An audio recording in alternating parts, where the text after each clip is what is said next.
Anda di sini hadir untuk halo Pak Guru ya, berarti sampai selesai. Terima kasih ya atas sharingnya. Baik, sekarang kita sudah masuk di pertemuan keempat ya. Pertemuan pertama kemarin kita masuk di mana? Teori dan dari aktivasi. Yang kedua apa? Faktor-faktor yang mempengaruhi reaksi. Yang ketiga apa? Ingat?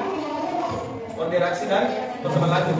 Ya, nah, sebenarnya materi lanjut reaksi sudah selesai atau dong ya. Kalau bahasa Inggrisnya dalam ya, selesai atau dong disaja. Ya. Sekarang aksi keempat ini atau pertemuan keempat ini kita membuat sebuah produk ya, rencananya membuat produk yang mana pembuatan produk ini bisa nanti bermanfaat ya dan berhubungan dengan materi kita lanjut reaksi ya. Oke, sebelum itu saya vaksin dulu ya. Ada kita lanjut sekarang ya. Oke. Satu menit juga. Ini hadir. Caranya bagaimana?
Sekarang kita langsung ke bagian resepsi ya.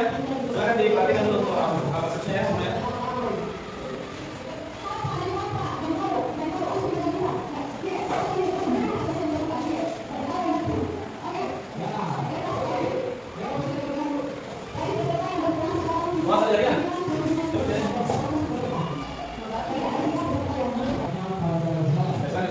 Assalamualaikum warahmatullahi wabarakatuh. Jadi hari ini kita akan melanjutkan pembelajaran tentang cara pengambilan dan penyimpanan data digital berbasis dan penyimpanan data akademik. Ya, jadi sebelum kita mulai pembelajaran kita perlu mengenai pengembangan diri pengembangan adalah cara yang digunakan untuk membuat makanan biji dari sekian lama dan menghasilkan di pasar fisik dan penyimpanan. Jadi cara pengembangan ini terbagi menjadi tiga, ada secara biologi, secara kimia, dan secara fisika. Nah, pengembangan makanan yang pertama secara biologi. Pengembangan secara biologi ini adalah proses produksi energi dalam sel pada area anaerobik tanpa oksigen. Nah, itu misalnya kalian atau fermentasi.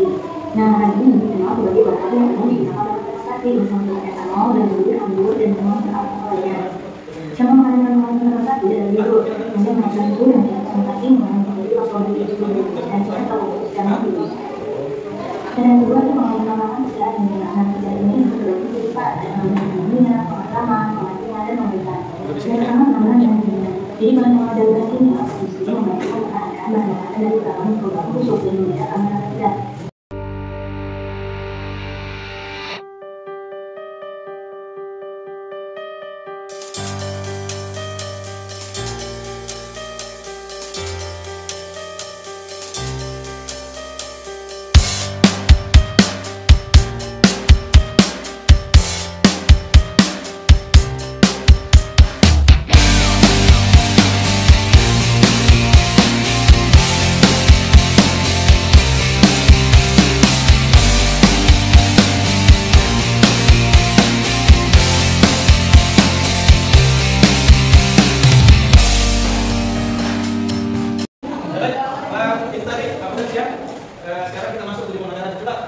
pertama silakan mungkin baca istilah apa tujuan pembelajarannya?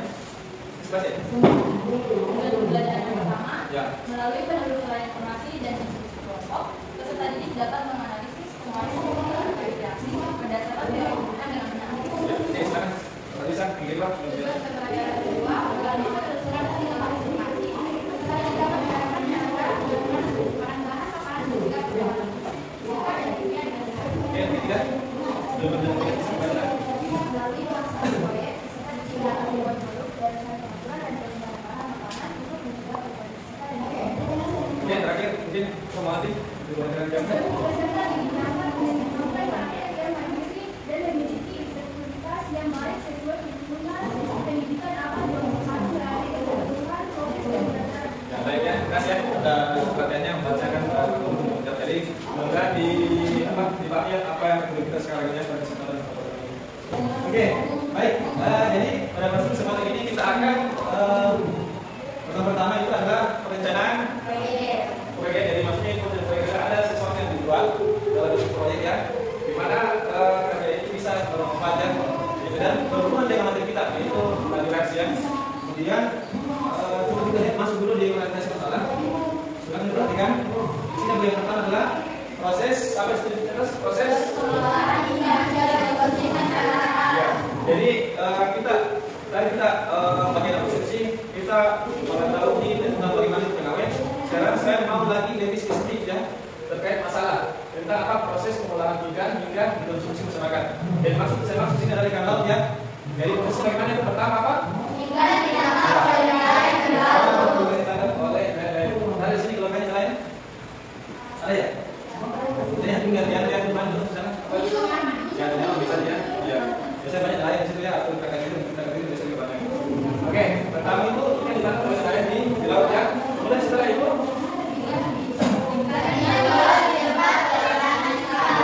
ikan dimakan baru dibawa ke pelayanan ya. Kemudian setelah itu didistribusikan ke pasar.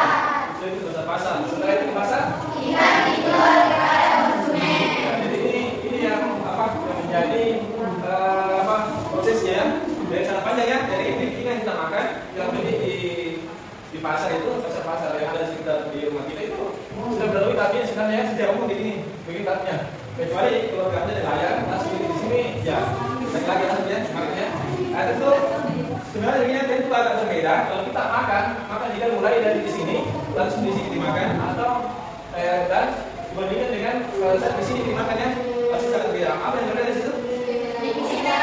Ya kesedarannya ya. Dalam hal ini kualitas ikannya harus berbeda ya. Karena kemarin kita punya bagus. Ya masuk di sini ya. Masuk di sini kan? Nah di sini ini sudah melalui prosesnya. Kemudian kita di sini ada berita yang saya ambil dari Google. Nah, di sini apa sebenarnya kurangi biaya nelayan. Jadi itu yang menjadi solusinya para nelayan secara umum ya. Karena terlalu banyak prosesnya, kualitas ikan berkurang dari masyarakat. Dan itu isinya itu tidak baik ya. Makanya biasanya nelayan itu memakai apa? Gimana kalau apa ini formalis sebagai apa ini?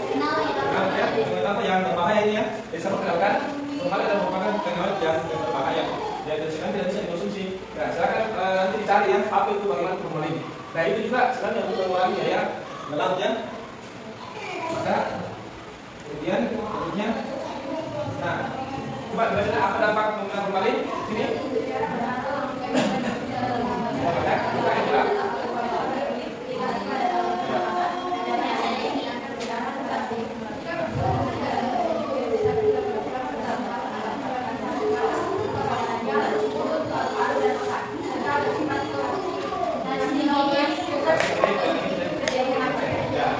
Kenapa banyak penyakit masyarakat tidak bisa minum saja ya hal ini ya. Dan kita tentu para nelayan yang mati dari juga sedikit ya. Kemudian dan lumayan karena kalau makin banyak pasti dia juga sama yang boros toh pasti dari sedikit sehingga dia sampai pada efeknya ini dari kepala kepada ginjal mulut dan seterusnya bahkan bisa sampai ke kanker ya. Itu bahayanya bahkan pengamat formalin. Jadi ini saya dapat infonya di pada Jogja Jawaban ya. Terima kasih ya informasi tadi. Baik, berarti berdasarkan masalah ini adakah yang ingin bertanya tentang ini? Jadi Pak, adakah kalau pegawai Jakarta mengawetkan atau melayaninya Dan bagaimana cara membuat itu? Ya, baik, terima kasih sebenarnya ya. Nah, maka betul tadi yang ditanyakan kepada teman kita, adakah kira-kira yang menjadi istilahnya pengganti pengganti itu yang tidak berbahaya ya, dan bagaimana cara membuat? Maka dari itu nanti kita akan mencari kira-kira produk apa itu yang bisa menyelesaikan masalah ini mengganti pengganti dari formalin ya. Baik, sebelum itu kita membuat perencanaan proyek. Bagaimana kita bisa membuat kerja? Saya mau dulu buatkan kelompok ya. Nah, silakan beri itu satu dan dua. Satu dulu, satu dua, satu dan satu dua ya. Kita silakan satu.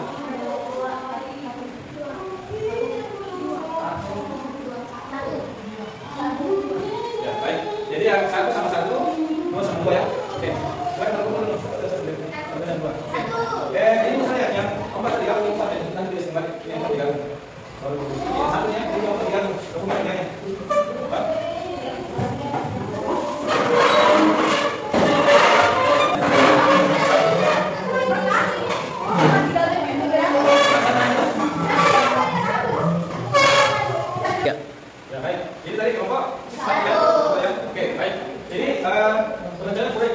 Yang akan kita buat adalah apa tadi asap cair. Misalnya tulis dulu, mungkin ini sudah satu hal yang baru ya, gitu ya.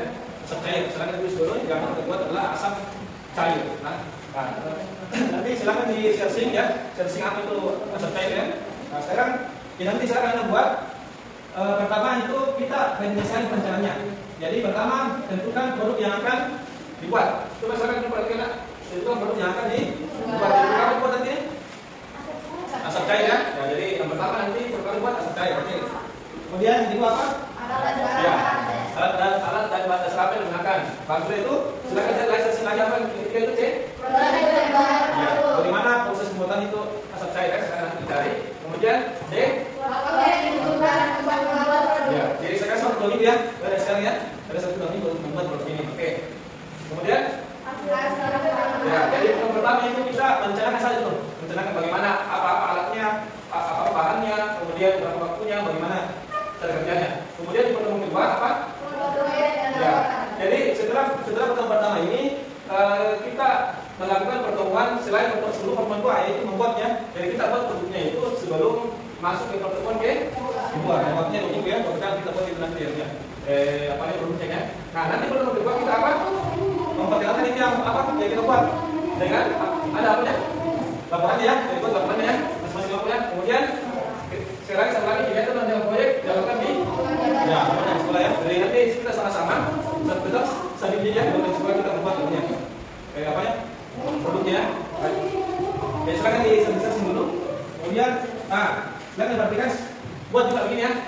Buat juga jadwal perencanaan proyek. Jadi begini tadi ya, misalnya nomor 1 kapan melakukan kegiatan baru bikin apa sedikit ya di situ. Misalnya menyiapkan alat dan bahan karena bentuknya ya, jadi ya buat sepertinya ada ini ya. Silakan dibuat. Kemudian pembuatannya. Diperhatikan pembuatannya. Jadi yang dilakukan nanti itu harus ada apa pertama? Nah, kemudian ada ya, kemudian apa lagi tujuan? Kemudian ada alat dan bahan ya. Kemudian prosesnya, kemudian kerjanya, baru produknya, baru jangan lupa dokumentasinya. Dokumentasi baru referensinya. Dan didapat informasi tentang asap cair dan video. Baik, tadi sudah disampaikan ya bagaimana pembuatannya, apa ini? Dan jadwal perencananya, jadwalnya, kemudian desainnya. Ada yang ingin ditanya dulu tentang ini? Dulu kita lakukan proses atau mendesain perencanaan produk. Ada? Baik, itulah tadi saya sampaikan bagaimana desain perencanaannya, susun jadwal dan pembuatannya. Baik, jadi pertama kita silakan kerjakannya sampai ke A dikerjakan, B dikerjakan, C dikerjakan, D, E kan? Saya kerjakan dulu. Nanti setelah itu, setelah dibuat perencanaan tekniknya, bagaimana desainnya, baru kita lakukan setelah pertama ya, membuat produknya dan laporannya. Ya, silakan didiskusikan. Jadi nanti itu dikumpul ya, biasanya dikumpul ya, misalnya, dikumpul ya, dikumpul biasanya. Dikumpul saja, di kertas kertas saya juga. Ada soal saya? Bisa deh.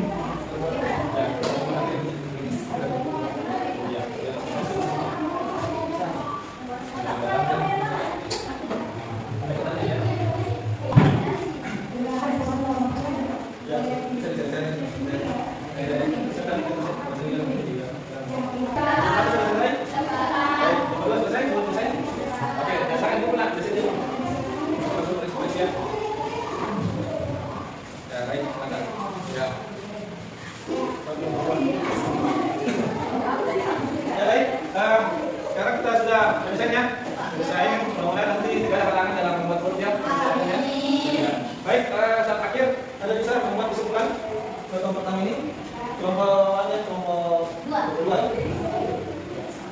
Baca kesimpulannya. Silakan baca kesimpulannya. Ada di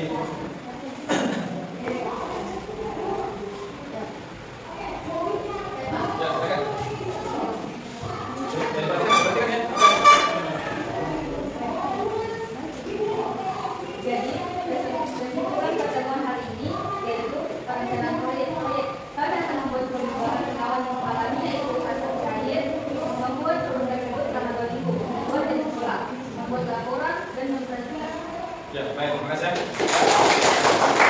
Oke, saya ya di PAM ya, nanti foto ya. Baik, terima kasih atas kesempatannya. Semoga bisa membuat grupnya ya. Kita bergerak mulai besok hari ya, oke? Terima kasih. Itu anu pamit. Saya pikir tidak ada pamit. Oh, visual bang.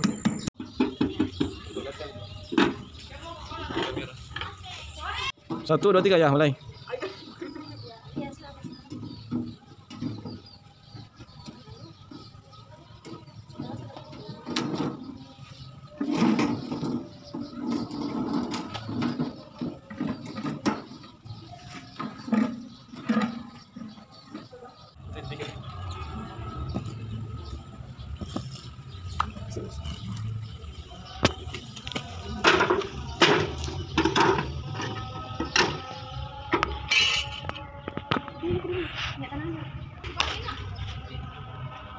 Tiga.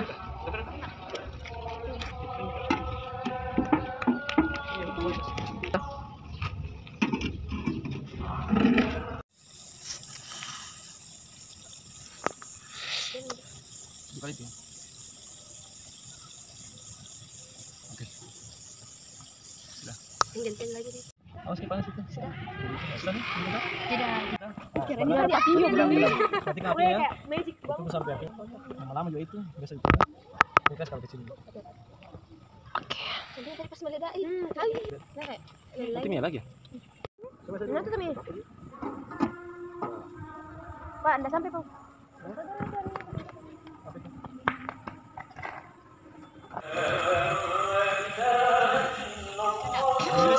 Semangat semua ya. Alhamdulillah kita kembali ketemu ya setelah melakukan pembuatan produk ya. Jadi saya harap setelah 2 minggu yang lalu sampai sekarang sudah jadi produknya ya. Sudah jadi, terus sudah ya. Nah, baik langsung saja.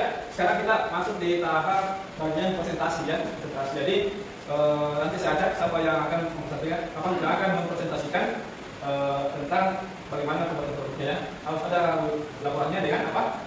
Laporan dengan apa? Laporannya dengan produknya ya. Dengan apa ya? Baik. Oke. Ya, baik. Selanjutnya kita masuk ke tahap presentasi. Saya ajak kalian bisa presentasi ke pertama. Satu. Oke, silakan satu. Silakan poin-poinnya, laporannya disebut dengan tampilkan di depannya. Silakan Pak Presiden. Banyak saya sudah dikasih ya, banyak ya.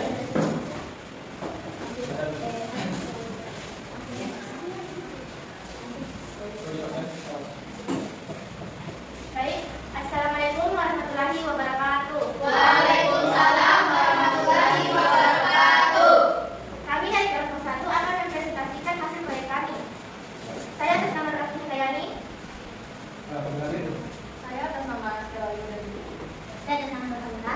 Saya atas nama Nur Saida. Saya atas nama Naila. Saya atas nama Alwan. Pertama dari produk yang kami buat yaitu asap cair. Tujuan pembuatan untuk membuat bahan pengawet yang aman untuk didistribusi ikan laut dari bahan alami. Waktu pembuatan dilakukan selama 2 minggu. Jadwalnya kami lakukan di lapor.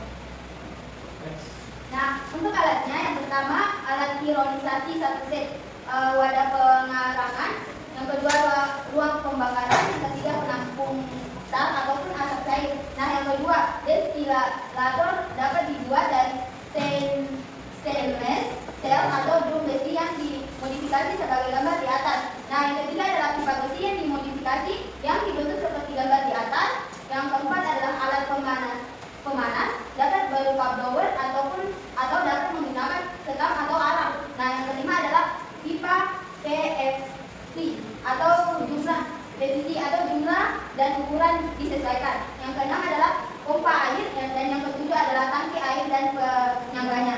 Nah, untuk bahannya kami menggunakan tempurung kelapa, air, korek api, bahan bakar ataupun besi secukupnya dan zeolit aktif.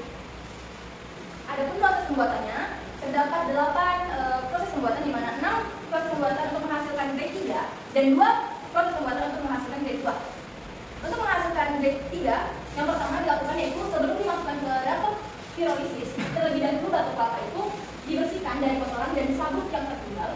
Kemudian batu kelapa dipecah menjadi beberapa bagian agar luas permukaan pembakaran menjadi lebih luas sehingga proses dapat berjalan dengan lebih cepat. Yang kedua, selanjutnya dilakukan pengeringan dengan cara penjemuran untuk mengurangi kadar air pada tempurung kelapa. Yang ketiga, kemudian dilanjutkan dengan metode pirolisis yang merupakan proses reaksi penguraian senyawa-senyawa pemicu air keras menjadi beberapa senyawa organik melalui reaksi pembakaran kering, pembakaran tanpa unsur oksigen. Reaksi ini berlangsung pada reaktor pirolisator yang bekerja pada temperatur 300 sampai 150 derajat Celcius selama 8 jam pembakaran. Yang keempat, asap hasil pembakaran dikondensasi dengan kondensor yang berupa koil melintang. Hasil dari proses pirolisis memperoleh 3 produk yaitu asap cair, tar, dan arang. Kondensasi dilakukan dengan koil melingkar yang dipasang dalam bak pendingin. Air pendingin dapat berasal dari air hujan yang ditampung dalam bak penampungan, air sungai maupun PDAM. Kemudian yang kelima, proses pemurnian asap cair untuk mendapatkan asap cair yang tidak mengandung bahan berbahaya sehingga aman bagi bahan pengawet makanan. Asap cair yang diperoleh dari kondensasi asap pada proses pirolisis diendapkan selama 1 minggu. Yang terakhir keenam, kemudian cairannya diambil dan dimasukkan ke dalam alat destilasi. Suhu destilasi sekitar 150 derajat Celcius. Hasil destilat ditampung.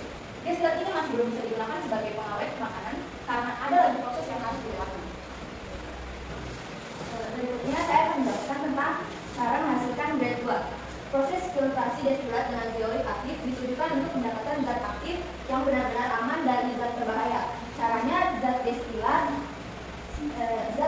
asap cair dialirkan ke dalam kolom zeolit aktif dan diperoleh filtrat asap cair yang aman dari bahan berbahaya dan bisa dipakai untuk pengawet makanan non-karsinogenik.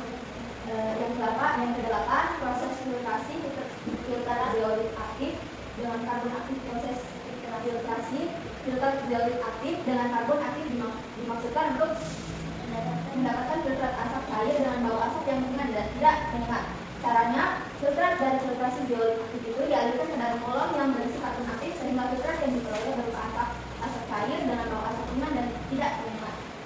Maka sempurnalah asap cair sebagai bahan pengawet makanan yang aman.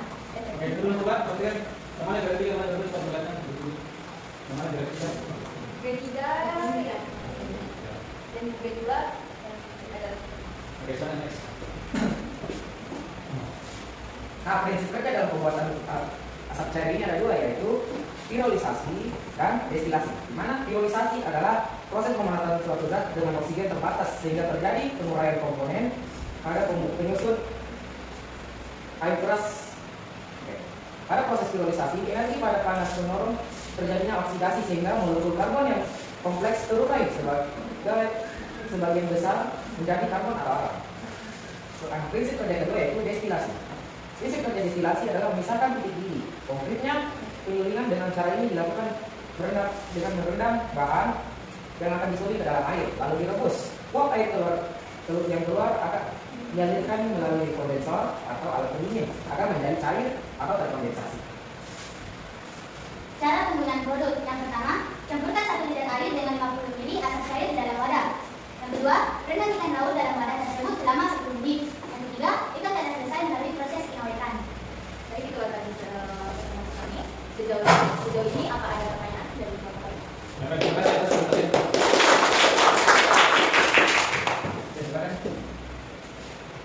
Silakan Aisyah dan Dr. Syafu. Jadi pertanyaan saya yaitu, apakah penggunaan bahan pengawet asap cair ini bisa mengurangi cita rasa ikan? Karena jangan sampai dengan penggunaan bahan pengawet ini rasa ikan menjadi tidak sehat. Ya baik, silakan dicari dulu lubangnya. Selama dulu saya cari ya. Oke.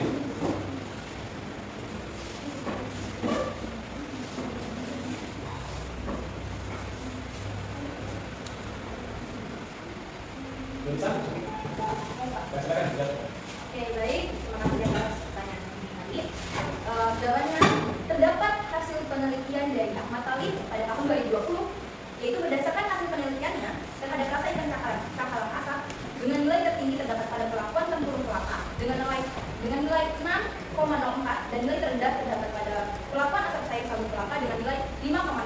dan kayu mangrove dengan nilai 5,84. Panelis lebih memilih ikan cakalang dengan tempurung kelapa karena rasanya lebih enak dibandingkan dengan perlakuan lainnya. Hal ini sesuai dengan penelitian dia bahwa asap cair dengan menggunakan tempurung kelapa rasanya lebih enak dengan kriteria mutu organoleptik ikan asap lebih enak, terasa lembut sampai tajam tanpa rasa getir atau pahit dan tidak berasa penuh. Baik, terima kasih. Coba, bisa? Ya, bisa itu. Sekian dari kami. Wassalamualaikum warahmatullahi wabarakatuh. Waalaikumsalam warahmatullahi wabarakatuh.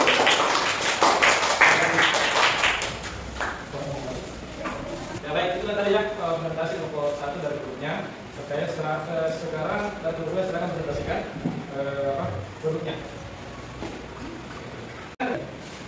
Ya baik, sekarang kita masuk di tahap evaluasi. Evaluasi selama kita membuat produknya apa kendalanya. Dan terima kasih tadi grup 1 sudah presentasi, grup 2 sudah presentasi, sudah tanya jawab. Nah sekarang ada yang bisa melakukan ingin evaluasi selama proses pembuatannya. Mau berapa? Satu atau dua? Dua, silakan dua. Apa evaluasinya? Jadi selama evaluasi pembuatan proyek ini kami mengalami beberapa kendala, yaitu pada saat proses penjemuran tidak maksimal karena akhir-akhir ini cuaca sering hujan. Nah yang kedua, pada saat pembakaran tempurung kelapa tanpa oksigen sama sekali tidak berfungsi. Oke, baik, terima kasih. Ya, memang ya akhir-akhir ini musim hujan ya, jadi memang agak sulit untuk pada saat penjemuran. Silakan. Memang penjemuran harus dimaksimalkan supaya itu tempurungnya kering ya, supaya berkurang kadar airnya ya, supaya pada saat proses pembakaran bisa maksimal. Jadi bisa nanti kita tangani di atas betul ya. Pada saat siapa tahu kita nanti ada setelah ini ada yang ingin betul-betul yang fokus membuat, karena ini bisa menjadi daya jual ya, bisa jadi sebuah perusahaan seperti ada yang mau membuat itu ya. Kemudian yang kedua tadi tentang pembakaran ya. Nah maksudnya ya, jadi saya jelaskan sedikit pembakaran secara holistis. Tapi pembakaran sebenarnya kita tanpa oksigen ya, kurang oksigen ya. Jadi sebenarnya ini pembakaran tak sempurna ya dilakukan, memang agak sulit karena biasa pada saat itu reaktornya biasa selalu masuk udara ya di dalamnya. Makanya pada saat pembuatan kita tutup di bawah tanah toh. Nah, pada saat ditutup bawah tanah jangan sampai tidak terjadi pembakaran ya. Itu yang perlu kita atas sedikit ke depannya supaya bisa maksimal di pembakaran tak sempurnanya ya. Ya, dan memang ini disengaja untuk pembakaran sedikit oksigen. Dan sekali lagi saya kasih ya, bukan tanpa oksigen tapi sedikit udara ya. Karena kalau oksigen banyak atau udara banyak, itu pasti hasilnya tidak maksimal ya. Pasti hasilnya karbon dioksida dengan air. Tidak sempurna hasilnya itu asap cair, tar dengan apa satu itu? Alam ya, begitu ya. Jadi misalnya nanti kita ke depannya, sebetulnya ada waktu lagi buat itu kita bisa memperbaiki dalam proses pembuatan produknya ya. Oke, baik itu tadi tahap evaluasi. Sekarang kita masuk di tahap akhir ya, yaitu kesimpulan ya, kesimpulan untuk pertemuan kedua. Ada yang kita kemudian kemana bisa menunjukkan tentang apa yang tadi kita buat. Oke, silakan. Ya. Baik, saya akan membacakan kesimpulan yaitu penyajian hasil produk dan presentasi laporan. Telah dibuat produk bahan pengawet alami yang dinamakan asap cair. Bahan baku dari produk ini adalah tempurung kelapa. Prinsip kerja pembuatan produk ini adalah pirolisis dan destilasi. Proses pembuatan produk ini dilakukan selama 2 minggu. Terima kasih. Ya, baik, terima kasih. Ya, baik, setelah sampai kesimpulan akhirnya sudah berakhir pertemuan kita. Jadi semoga bisa mendapatkan pelajaran ya. Setelah ada pengetahuan tentang ternyata ada bahan pengawet alami yang mengganti yang lain. Karena kenapa alami? Karena dari tempurung kelapa ya, bukan dari zat-zat kimia berbahaya gitu ya. Seperti sebenarnya itu kan cuma tempurung kelapa ya. Saya informasikan saja. Segala jenis kayu bisa, tempurung kelapa, kayu apapun itu, yang jelas kayu itu bisa dibuat sebagai asap. Cuman memang untuk yang maksimal dan memangnya untuk sebagai material itu memang dari penelitian itu banyak memang dari tempurung kelapa ya. Jadi itu bisa dimaksimalkan dari limbah dari hasil pertanian Pak. Jadi supaya bisa membangun itu kedepannya. Baik, selesai. Sekarang untuk pertemuan selanjutnya kita masuk di kita lagi bab interaksi. Sekarang masuk di bab kesetimbangan ya. Nah, silakan dibaca dulu kesetimbangan baru kita ketemu lagi membahas tentang kesetimbangan kimia. Oke? Ya, baik. Kemudian setelah ini saya kasih kuis ya. Saya kuis di rumah saja ya. Saya bagikan di rumah saja. Kemudian jangan lupa juga kerjakan refleksi ya. Refleksi di rumah juga. Seperti biasanya pada pertemuan pertama, kedua dan ketiga sama ya. Ya. Jadi saya menghubungkan antara laju reaksi dengan produk apa yang kita buat ya. Jadi ini memperlambat laju reaksi yang supaya mendapatkan hasil yang maksimal. Oke, silakan disiapkan untuk sponsor ulang. Betul ada. Dan silakan. Bersedia berdiri